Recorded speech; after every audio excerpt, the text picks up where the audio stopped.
and they flung themselves on their faces to the ground. Now a mistranslation, and the angel of the Lord never again appeared again to Manoah and his wife. This is really wrong, and it says, how is it in Hebrew? V'lo yasaf od malach Adonai le'era'o el Manoah. This is not a statement of the next 20 years, that this was the only revelation of an angel to this couple.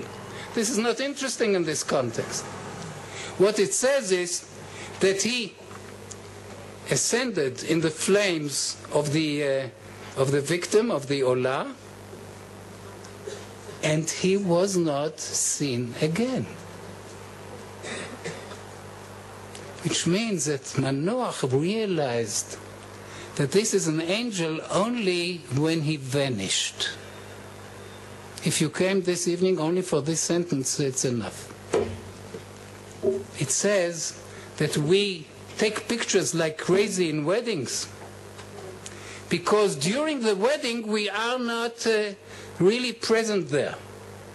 And we have to have an album of photographies, because after the wedding has vanished, we only realize what the wedding really meant. This is how we are. And Manoah realizes that this is an angel of God only when he vanishes. The miraculous vanishing is what is really convincing him.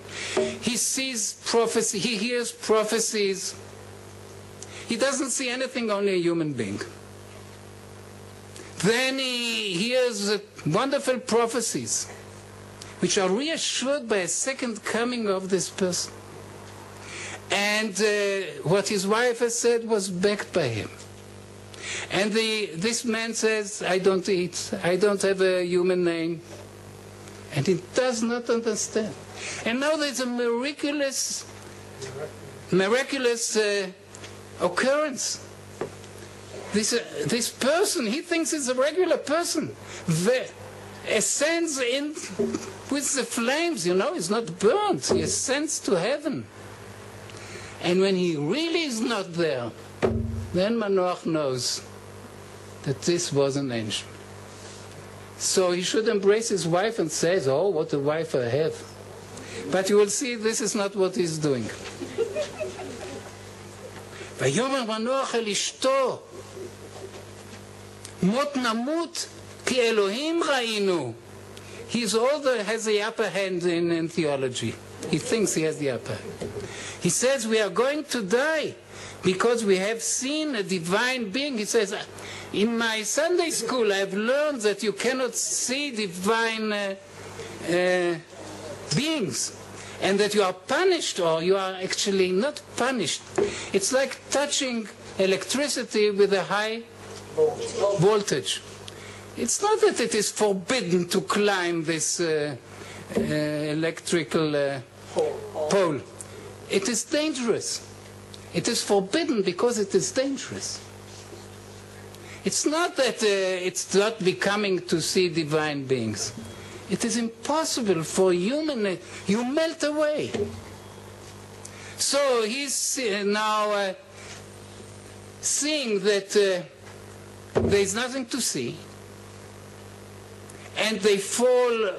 They fall on their faces down to earth. They give respect to this angel, which they know that it is an angel. And now he says to his wife, we shall surely die, for we have seen a divine being. Baruch Hashem, he has a very intelligent wife, and she has to reassure him that nothing will happen. ויאמר מנוח אל אשתו, מות נמות כי אלוהים ראינו. ותאמר לו אשתו, לו חפץ אדוני להמיתנו, לא לקח מידינו עולה ומנחה, ולא הראנו את כל אלה, וכעת לא השמיענו כזאת. Wonderful words. And she said, had the Lord meant to take our lives, he would not have accepted our burnt offering, one proof, and meal offering from us, nor let us see all these things God made us see all these things. But what is most impressive in her words is, and would not have made such an announcement for us. She believes in the prophecy of the angel. And she knows that she is a prospective mother of a great Savior of Israel. And she knows God is not playing with us hide and seek and hide and seek. If he would make such an announcement for us and then he will kill us, she knows for sure the ways of the Lord. She's very close to the Lord. This is what the narrative tells us. And she, how do you say, Hirgia? She comes in and she has the last word in this story. How does it end? ותלד האישה בן, ותקרא את שמו שמשון, ויגדל הנער, ויברכהו אדוני. ותחל רוח אדוני לפעמו במחנה דן, בין צורעה ובין אשתאול. I hope all you know where is קיבוץ צורעה and where is מושב אשתאול. This is the area. The woman bore a son, and she named him Shimshon, which is quite correct. Most of the names in the Bible are given by the mothers and not by the fathers. And the boy grew up, and the Lord blessed him. Please think, what could this mean? Vayivarcheu Hashem. And the next verse is a little more explicit. The Spirit of the Lord first moved him in the encampment of Dan between Tzorah and Eshtaol. In Hebrew it doesn't say first, I would say, and the Spirit of the Lord began to appear to him, or he was moved, he started to be moved by the Spirit of the Lord there between Tzorah and Eshtaol. Let me put it in prosaic modern terms. In kindergarten, the Ganenet says he is blessed. He is special. He is not a regular child. You can see that he is blessed. What does it mean? Highly intelligent, very brave. And when he throws a stone, it comes directly to his enemy. But once he grew up even more, the Spirit of the Lord started to move him in a bigger area, not only in the kindergarten, not only in the elementary school. All the people between Tzorah and Eshtaol, which is a small area, but in the open, they knew that this young person is moved by the Spirit of the Lord. What does this mean? He took a piece of iron and he twisted it. Whoever fought with him, he would, with one finger, overcoming. Everybody realized that he is not only blessed, that he has the Spirit of the Lord.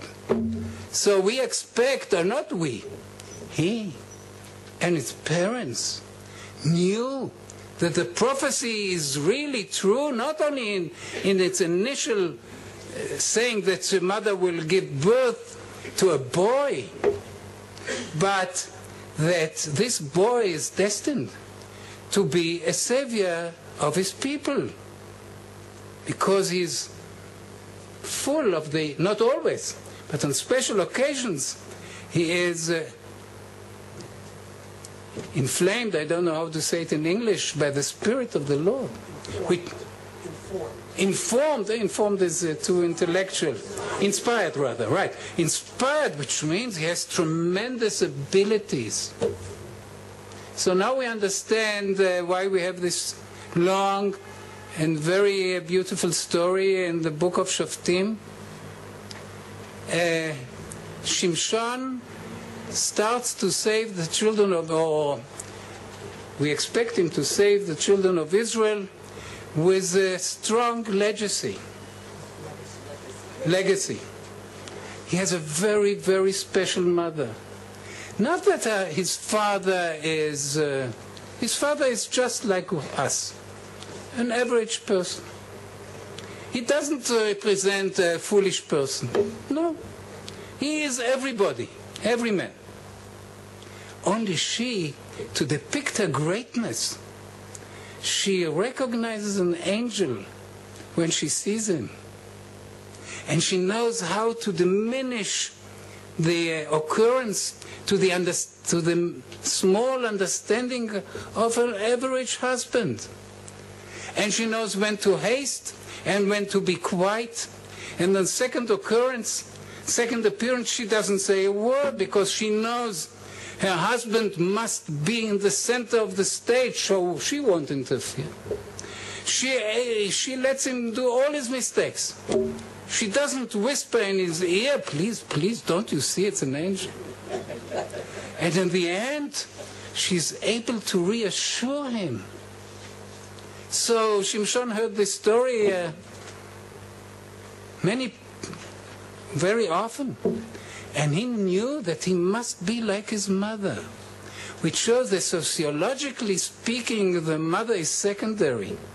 But spiritually speaking, in the Bible, in spite of all what I've said in my introduction, standing before God, women can be much more greater than men if it relates especially to matters of giving, childbirth, and saving people. Toda Rabba. Now we... Okay, we'll take a few questions. Yes?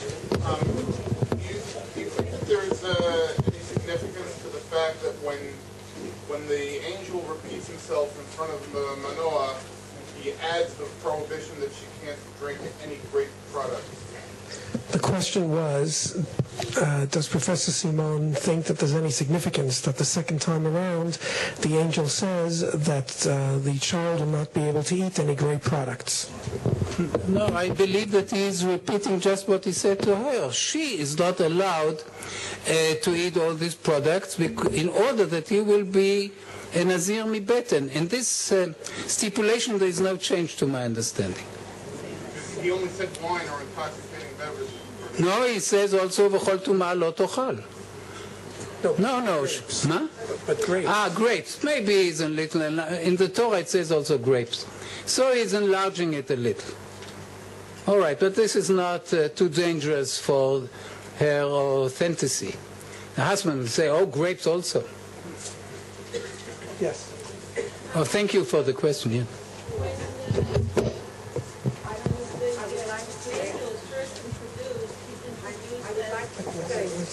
One second. When the first time that the angel is introduced, he says Malach Hashem, and later on he calls Malach Elohim. Is there any significance to that? The question is there any significance to the fact that he's called Malach Hashem as opposed to Malach Elohim? I believe there must be a significance because we read with a magnifying glass, right? Don't we? But I don't know the magnificence, and I hope that nobody will ask me, but you did. Is the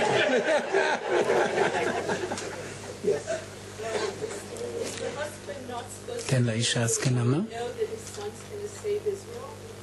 No, he didn't know. She told him. After kindergarten, when it said, oh, you want to repeat? Yeah, the question is the husband not supposed to know that he will save Israel? No, he's supposed to know because this is highly important for his education. But she omitted this because she knew that he won't believe her, that an angel came and gave her such a big prophecy. So she's diminishing it. But there are a lot of occasions on his bar mitzvah she can say, oh, no problem. The old lady. Why in the case of Yoav is only the mother mentioned? Why in the case of Yoav is only the mother mentioned? The question is, Yoav is called Ben Tzruya. And Tzruya was a sister of David HaMelech. This is the answer. Protectia. He and his two brothers, the great generals of David, were his nephews. So this is very important. So the exception of the rule proves the rule. This is a very important methodological statement.